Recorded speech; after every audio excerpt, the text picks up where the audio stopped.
e bem-vindos a mais um Mercados em Ação do Jornal Económico. Nesta edição vamos começar por falar sobre o grande tema desta semana, a reunião do Banco Central Europeu, que vai ter lugar na quinta-feira. Depois dos habituais números e gráficos do Marco Silva, vamos também analisar o atual momento do petróleo nos mercados internacionais. O nosso convidado hoje é Steven Santos, diretor das áreas de corretagem e de plataformas de trading do Banco Big.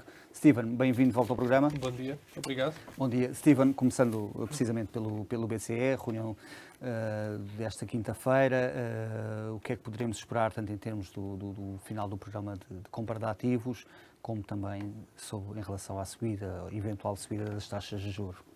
Exatamente, portanto estamos à espera de duas grandes novidades. Portanto, a primeira é o fim do programa de compra de ativos, que está mais do que finalizado, mas que deverá ser confirmado esta semana, que não deixa de ser irónico. Portanto, temos a inflação altíssima em muitos países europeus. Na Alemanha está ao nível mais alto desde a reunificação das Alemanhas. No entanto, todas as semanas o Banco Central Europeu está a ir ao mercado comprar ativos, portanto, a contribuir ainda mais para essa inflação, neste caso, dos ativos financeiros.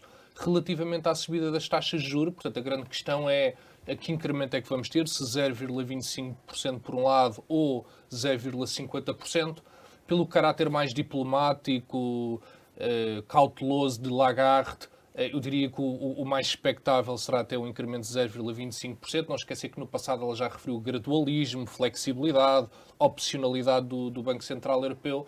Portanto, talvez uma subida de 0,50% depois de tantos anos sem haver incrementos de taxas de juros na Europa fosse um pouco chocante. De resto, o mercado para setembro já perspectiva juros em terreno positivo e para o final do ano na ordem dos 1,25%. Portanto, será estas novidades que o mercado estará atento na quinta-feira. Steven, é uma alteração, no entanto, radical, tendo em conta que em janeiro Lagarde disse que a Europa, ou o BCE, tinha todos os motivos para não seguir o Fed. Só que, na realidade, está a seguir com 3 meses de atraso, quer dizer, isso não é nada. E já se fala, inclusive, dos tais 0,5% de aumento de juros. Achas que poderá haver aqui algum forcing dos falcões do BCE perante as evidências, os factos? Quer dizer, temos uma inflação que provavelmente não nos irá abandonar tão cedo, até por causa do comportamento do petróleo. E podemos ter aqui juros, por exemplo, no primeiro trimestre do ano que vem, já no nível neutral? É um ótimo ponto, portanto, dentro da União, não é? Da Federação, se quisermos pensar assim, acabamos por ter nichos e acabamos por ter fações, e aquele grupo mais do Norte e da Holanda, portanto, o Norte da Europa acaba por ser bastante mais defensiva e muito mais a favor de contração de estímulos. Portanto, acho que é um ótimo ponto haver pressão para haver uma subida mais rápida, já para 0,5% esta semana. Portanto, acho que é uma pressão que vai estar em cima da mesa. Ainda assim, eu acredito que ela acabará por privilegiar o seu caráter gradual e opcionalidade. E pronto, tipicamente o euro está atrás da curva face à Reserva Federal, que acaba por ser bastante mais rápida, quer nas subidas, quer nas descidas, mas que efetivamente, com também várias reuniões pela frente até final do ano, acho que preferirá esta quinta-feira subir 0,25% e ir ajustando até final do ano. Espera-se 1,25% no final do ano, eventualmente no primeiro trimestre do ano que vem, ainda ligeiramente acima disso. Mas não achas que o BCE já deveria ter aprendido que está atrás da curva e fazer só caminho? E refiro, por exemplo, também ao programa de compra de ativos que estamos todos à espera já há uns meses, nomeadamente as obrigações soberanas, que precisamos disso como pão para a boca. Porque o programa de estímulos vai acabar e, portanto, vamos deixar de ter os bancos dos próprios países, as centrais dos países, a comprar a dívida pública, que é fundamental, nomeadamente no nosso caso, não é? Sem dúvida. No sul da Europa acaba por haver casos de bastante fragilidade. O nosso é bastante paradigmático pelo facto de dependemos muito de financiamento externo, não é? Portanto, infelizmente não conseguimos colocar uma parte tão grande da dívida pública doméstica com os portugueses, como por exemplo os italianos conseguem fazer, não é? Muito bem, financiam-se muito internamente. Portanto, há aqui uma grande pressão que começa a ser reavivada, portanto parece que recuamos 10 anos no tempo, não é? Naturalmente outro contexto económico e bancário e sistémico, mas 2012, 13, 14 muito problemáticos aqui para o sul da Europa.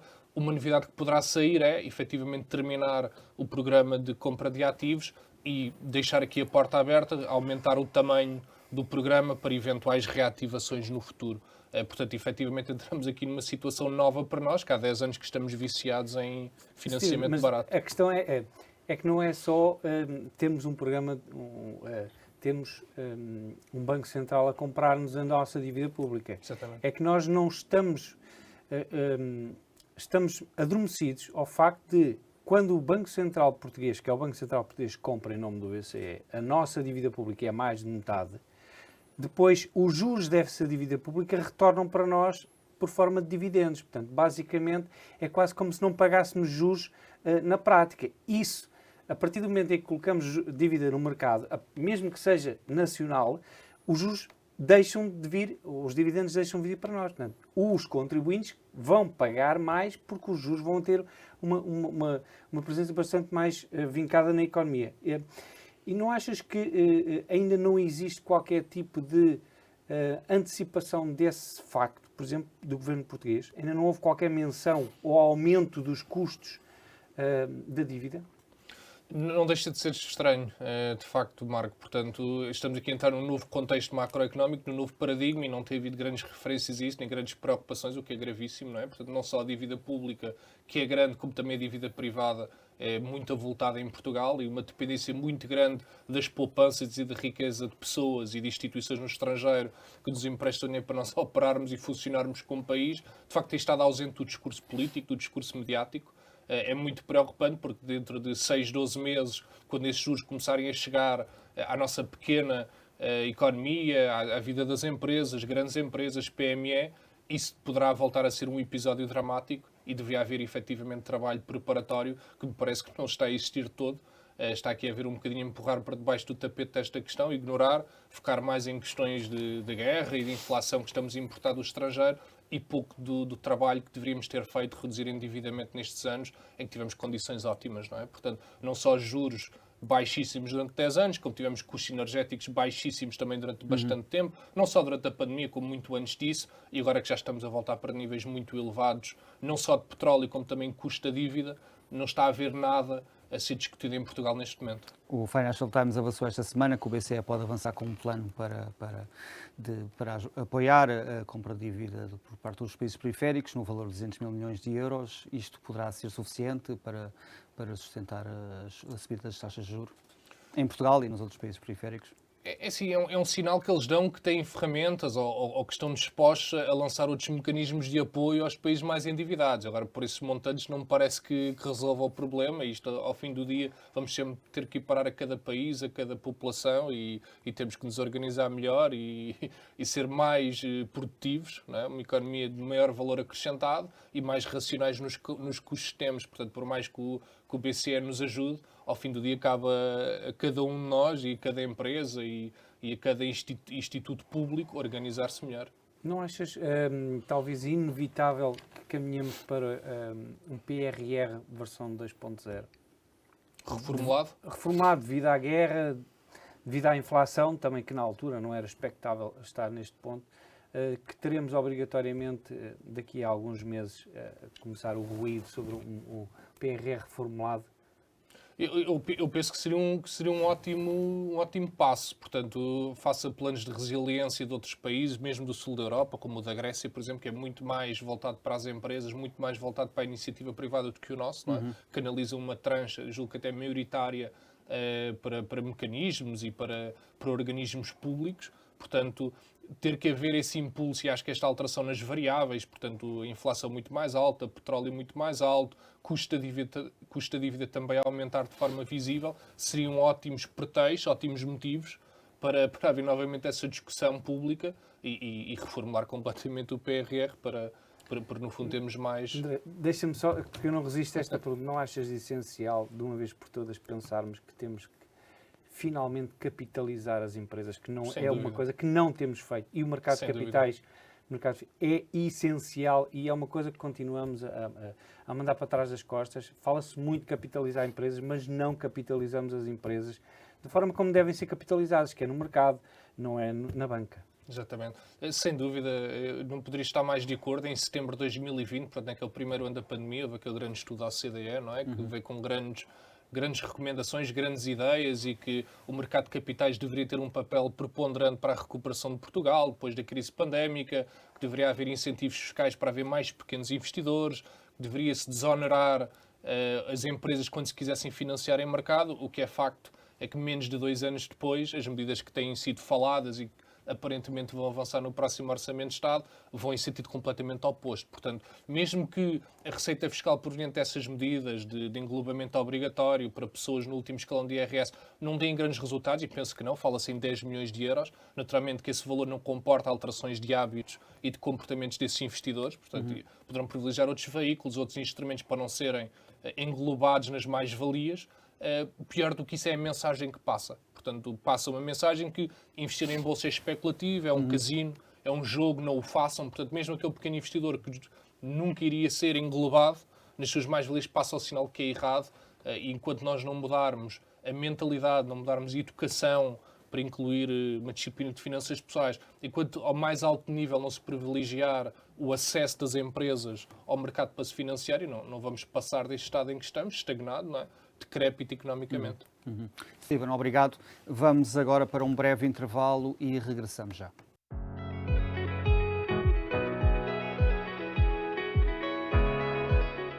Bem-vindos de volta. Antes de regressarmos à conversa com o Steven, vamos olhar para os gráficos da semana com o Marco Silva, onde estarão em destaque o petróleo e os índices S&P 500 e também o Nasdaq, assim como a Tesla de Elon Musk. Marco.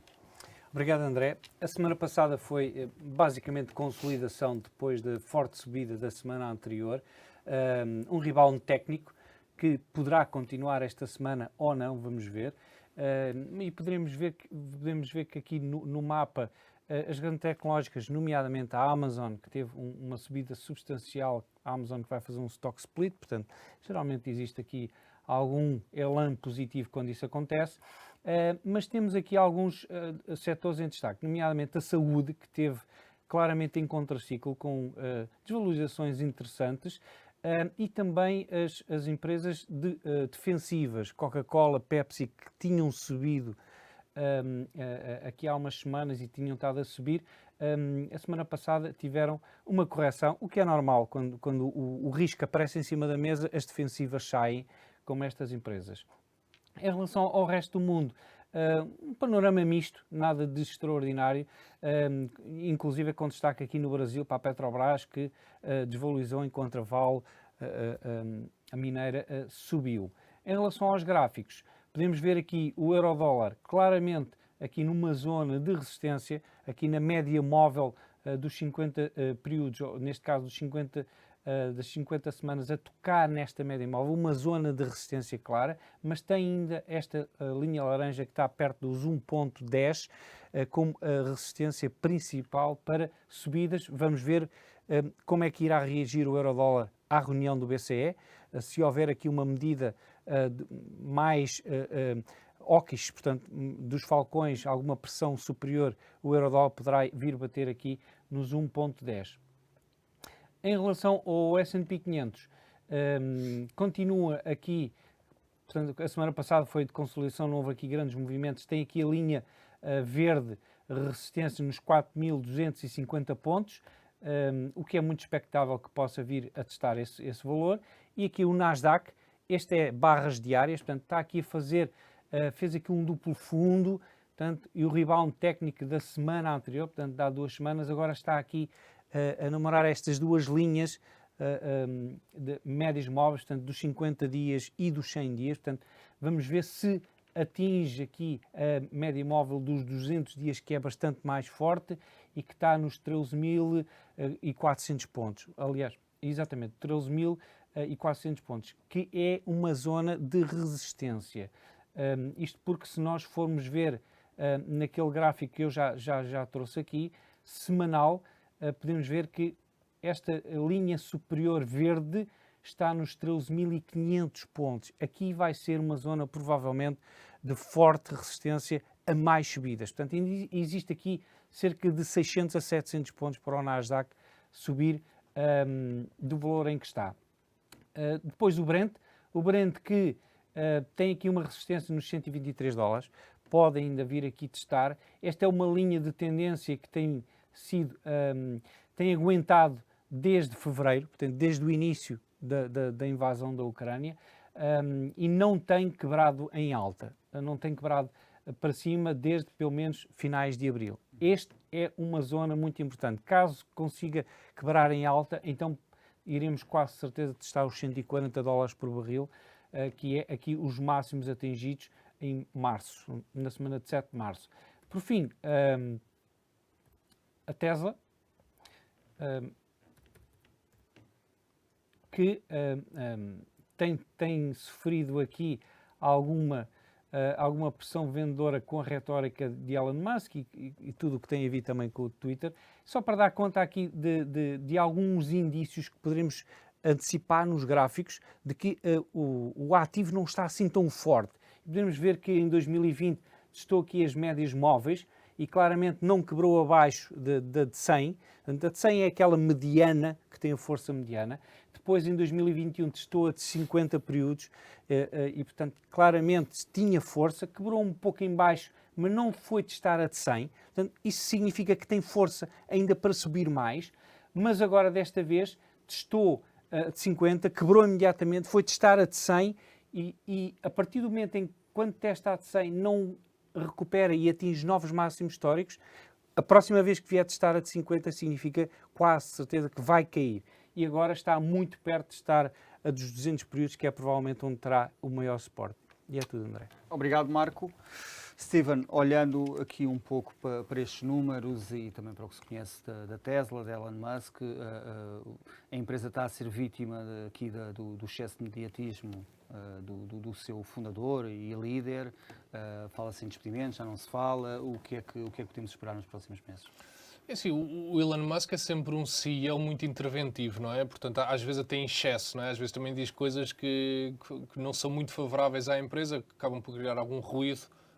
O mercado naturalmente escrutina toda e qualquer palavra de um CEO e dizer que suspende as contratações em todo o mundo para a Tesla e ao mesmo tempo, ou passado pouco tempo, diz que um corte de 10% do pessoal naturalmente que preocupa os investidores. Fica a mensagem que poderá haver aqui alguma desaceleração nas encomendas ou no interesse dos clientes em comprar carros da Tesla. Portanto, este excesso de comunicação nem sempre é bom, não é? Portanto, e a Tesla tem vindo a ter um caminho brilhante, não é? Em bolsa, não é? Portanto, apesar de todas as dificuldades que a empresa teve há poucos anos até, não é? Tem conseguido crescer muito. Acho que o Elon Musk às vezes deveria moderar um bocadinho o discurso, naturalmente sente-se muito confortável com o volume de negócios e o produto que tem na Tesla, porque outras empresas, por exemplo, ele não os coloca em bolsa com medo da pressão dos investidores. É o caso da SpaceX, o Twitter, caso consiga comprar, vai retirar de bolsa precisamente por este motivo. Portanto, ele não quer a pressão trimestral de prestar contas aos acionistas. Steven, não achas que era lógico até redução de pessoal, não eventualmente pela falta de clientes, mas pela falta de material? Porque nós sabemos que a indústria automóvel está toda a sofrer por falta de componentes eletrónicos, que dizem poderá acalmar para o ano que vem, mas o que é certo é que falta. E, portanto, era normal, porque os trabalhadores não podem estar a trabalhar no seco. Portanto, se não têm componentes, especialmente para um carro altamente tecnológico como um Tesla, até pode ser considerado algo normal, não? Pode ser considerado um trabalho preparatório de um CEO, sem dúvida, não é? Portanto, um bocadinho oposto do BCE, não é? Portanto, aqui estar à frente da curva e agir de forma antecipada, sem dúvida nenhuma. Portanto, a Tesla depende muito de minérios, não é? Portanto, como sabemos, a Rússia é um grande fornecedor mundial de muitos minérios, e independentemente da guerra, independentemente da Rússia, há problemas de aprovisionamento, das cadeias de aprovisionamento que não ficaram resolvidas desde a pandemia. Portanto, alumínio, lítio, cobre, portanto, são componentes que sem dúvida nenhuma fazem falta aos carros da Tesla. Portanto, esse tipo de ação um bocadinho antecipatória, de facto não me chocaria, antes pelo contrário, poderia depois até se calhar mitigar despedimentos adicionais a 10% no futuro. E em relação ao Twitter, passou o prazo para as autoridades norte-americanas contestarem ou colocarem entraves. Sim. Achas que poderá seguir nos moldes em que está ou haverá aqui espaço para Musk, por exemplo, fazer um downsizing da oferta? Eu sinto que o Elon Musk vê que tem ali um bocadinho a faca e o queijo na mão, não é? Portanto, ele sente que tem ali muito interesse e se calhar é a única pessoa interessada, mas também ao mesmo tempo a Twitter acaba por ser uma empresa bastante deprimida, uma empresa que evoluiu muito pouco nos últimos 10 anos, não é? Pelo menos se lhe conta no Twitter há 10 anos e acho que praticamente não teve evoluções, apesar de terem feito algumas aquisições de redes sociais mais pequenas, não evoluiu praticamente em termos de produto. Portanto, ele tem uma visão, não é, para tornar o Twitter relevante, reinventar completamente o Twitter, eventualmente aproximá-lo do WeChat na China, não é, que é tudo, não é, micropagamentos, é chat, é tudo e mais, é e-commerce, muito voltar às origens dele na X.com, que depois foi adquirida pela PayPal, que hoje em dia é uma empresa conhecidíssima de pagamentos digitais. Portanto, ele tem uma visão para tornar o Twitter relevante, sabe como executar essa visão e depois não há assim outras empresas ou outros investidores interessados em pegar no projeto. Portanto, acho que sim, acho que há margem para ele eventualmente deixar cair um bocadinho o preço e comprá-lo onde quer. E não achas que, eu acho que este é um tema que nós deveríamos colocar sempre em cima da mesa e divulgá-lo, que um dos pontos mais importantes do mercado de capitais é exatamente a pressão que coloca sobre empresas mal geridas e que ficam para trás e que depois são adquiridas e depois reinventadas, como o que Musk está a tentar fazer, ao passo que se a empresa não estiver cotada em bolsa, é uma empresa que provavelmente irá estagnar e morrer. E o mercado de capitais tem esta tendência, as empresas que não são boas, não são bem geridas, acabam sempre por ser adquiridas de uma forma ou de outra e reinventadas, o que é excelente em termos de maior valor. Não achas que isso é um dos pontos fundamentais do mercado? Sem dúvida. Que nós não temos em Portugal, como é óbvio, não é? Sem dúvida. Acho que a transparência que exige às empresas, a prestação de contas trimestral, naturalmente cria pressão na administração, cria pressão até nos colaboradores, mas que é saudável, porque as pessoas têm que entregar, não é? Têm que entregar bons projetos, têm que inovar, não só em termos de produtos novos, mas em termos de processos, poupança de custos. Portanto, minimiza muito aquilo que às vezes temos quando as empresas não estão em bolsa, que é as empresas zombie, que dependem muito de subsídios, de apoios, de financiamento barato, depois basta haver uma pequena alteração macroeconómica e aquelas empresas morrem. Portanto, acho que é, sem dúvida, um mecanismo muito democrático, muito transparente e que traz imensos benefícios às empresas. E que nos Estados Unidos é um dado adquirido, não é? Portanto, as empresas estarem em bolsa é um sinal de que são auditadas, são controladas e há escrutínio. Por exemplo, a Corticeira Amorim é uma fornecedora da NASA. Eles disseram, há um tempo atrás, que um dos critérios para a NASA contratar os serviços, os produtos da Corticeira Amorim era o facto de estar cotado em bolsa. Portanto, se talvez não o fosse, a Corticeira Amorim não tinha hipótese nenhuma de ter um cliente tão grande e tão exigente como a NASA. Portanto, acho que isto é só um dos benefícios que existem, novamente, e estamos aqui todos de acordo. Quanto mais incentivos e abertura de capital existir na Bolsa por parte das empresas, melhor para todos, enquanto sociedade. Steven, obrigado. Vamos agora para outro breve intervalo e regressamos já.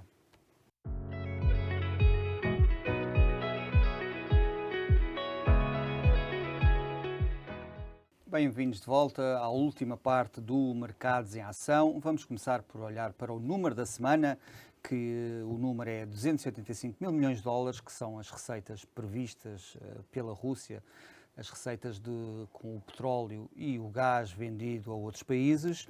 Isto representa, portanto, 285 mil milhões este ano, são mais 20% face a 2021. A Rússia prevê este encaixe substancial, não só o preço destas matérias-primas aumentou nos mercados, como também a Rússia está a encontrar novos compradores ou aumentar a sua cota em países como a China e a Índia. Isto numa altura em que a Comissão Europeia já anunciou este embargo ao petróleo da Rússia, redução de 90% até ao final do ano.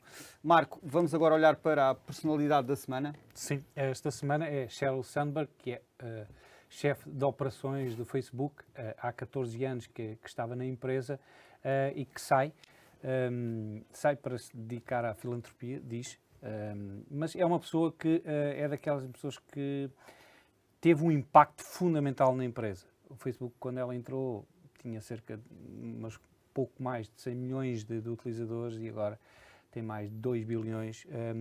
Diz que era o adulto na sala, mas obviamente que também é um trabalho que desgasta brutalmente. Houve bastantes casos durante o mandato dela, mas é uma pessoa que fica ligada de forma intrínseca ao mercado, nomeadamente das redes sociais, e que teve certamente muito valor no crescimento do Facebook, quer se goste dele ou não.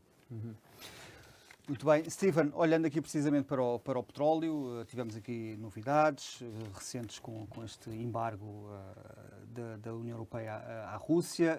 O preço do petróleo, pelo menos no início desta semana, não tinha subido muito face à altura quando foi anunciado o embargo. Poderemos esperar aqui mais aumentos? O mercado ainda não encaixou bem o que é que vem aí.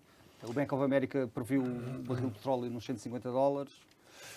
Eu acho que o mercado tem vindo a descontar este embargo ainda mais agressivo por parte da União Europeia, não é? Portanto, como nós sabemos desde o início da invasão da Rússia à Ucrânia, aquilo que a União Europeia comprou foi um número altíssimo, não é? Portanto, cerca de 50 mil milhões de euros em produtos energéticos à Rússia. Portanto, por um lado havia ajudas e apoios a enviar armas de países europeus para a Ucrânia, mas por outro lado estávamos a comprar talvez ainda mais produtos à Rússia. Portanto, a Rússia naturalmente beneficiou muito disto, os clientes europeus, os importadores tiveram que se adaptar, portanto, apesar da Rússia estar excluída do sistema SWIFT e ter N agressões muito, muito agressivas, os importadores europeus foram obrigados, entre aspas, a abrir contas no Gazprom Bank para eles poderem fazer pagamentos em rublos à Rússia, tal como a Rússia definiu de início. Portanto, existia aqui uma grande dependência do centro da Europa, sobretudo à Rússia. Acho que o mercado tem vindo a descontar isso, portanto, com preços cada vez mais altos.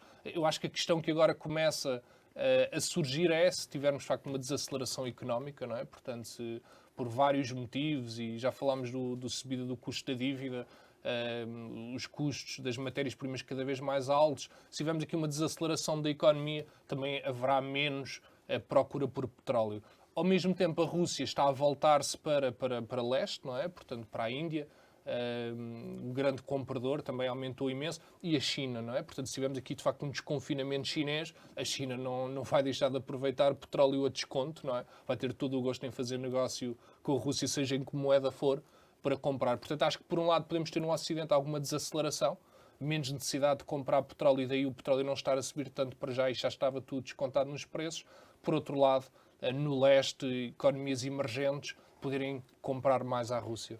Steven, mas não achas que é um erro clamoroso, um erro estratégico fazer este embargo ao petróleo russo? Eu entendo que é óbvio que as pessoas não querem dar dinheiro para a Rússia e pagar a guerra deles, sendo que pagamos também para o outro lado, não é?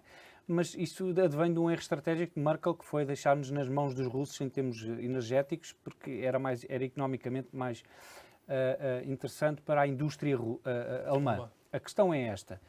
O que nós estamos a fazer, basicamente, é aumentar o preço do petróleo, ponto final, porque os russos não estão a deixar de ganhar dinheiro com isso, pelo contrário, estão a ganhar mais com os ativos energéticos e a vender menos. E nós não temos safa.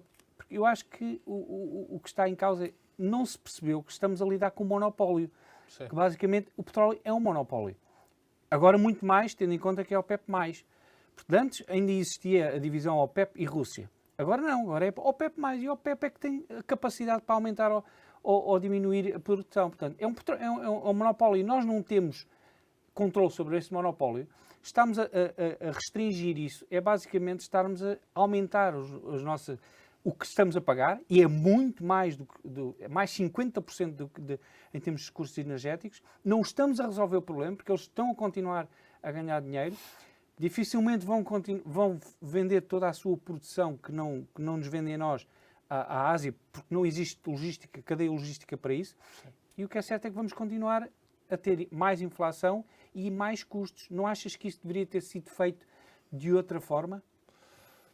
Por exemplo, garantindo produção antes de fazer isto. Porque basicamente, isto não é um mercado regulado, isto não é um mercado onde existe procura e oferta de forma normal, não é? Sim, não é fácil de todos fazer um oligopólio ou um monopólio de um dia para o outro, não é? Portanto, a União Europeia aqui está muito sente-se comprometida, não é? Porque aumentou brutalmente essa dependência da Rússia nos últimos anos, quando não o deveria ter feito, talvez. Sente-se comprometida em ajudar a Ucrânia, já que não o faz militarmente, está a fazer ou pensa fazer desta forma com as sanções económicas e com os embargos. O que é facto é que não conseguiu acautelar alternativas suficientes, não é? Hoje está-se a falar de a Eni, a empresa italiana, e a Repsol, aqui a empresa espanhola, irem à Venezuela, portanto um país que também já estava com sanções económicas brutais, não é? E que os norte-americanos autorizaram, portanto isso buscar alguma produção à Venezuela. Os árabes, naturalmente, os países árabes estão contentíssimos com tudo isto, não é? Portanto os preços para julho... Mais receitas. Exatamente, portanto os preços para julho já os marcaram ainda mais alto. Portanto há aqui os outros membros também desse monopólio, esse cartel, a gozarem estes frutos, e a União Europeia está completamente atrás da curva também em matéria energética, não só em termos macroeconómicos, como falámos no início, em termos energéticos está atrás da curva. A França, ok, tudo bem, queremos alternativas renováveis, mas não servem para o curto prazo, não é? Não dão resposta. Portanto, a Rússia está a conseguir levar, digamos, água ao seu moinho e cada vez a faturar mais. E o que é que esperas para o resto do ano em termos de preços de petróleo? Poderá haver aqui um aumento mais assinalável, se bem que já aumentou 50% este ano o barril, mas poderá haver um aumento ainda maior? Eu diria que para haver um aumento ainda mais expressivo depois deste que já tivemos, teria que haver um crescimento económico, uma coisa vibrante, não é? Não me parece que seja o caso, não é? Acho que podemos começar aqui a chegar o facto dos juros estarem a subir nos Estados Unidos, em breve na Europa, portanto, isso começar a traduzir-se para a economia real e haver aqui algum abrandamento, não é? No investimento, alguma travagem na contratação de pessoal e como tal, haver menos necessidade energética, diria. Portanto, acho que pode valorizar mais, sim, mas não muito mais significativamente do que já atingimos. Até porque os $120 por barril é considerado um nível em que começa a destruir de forma evidente a procura.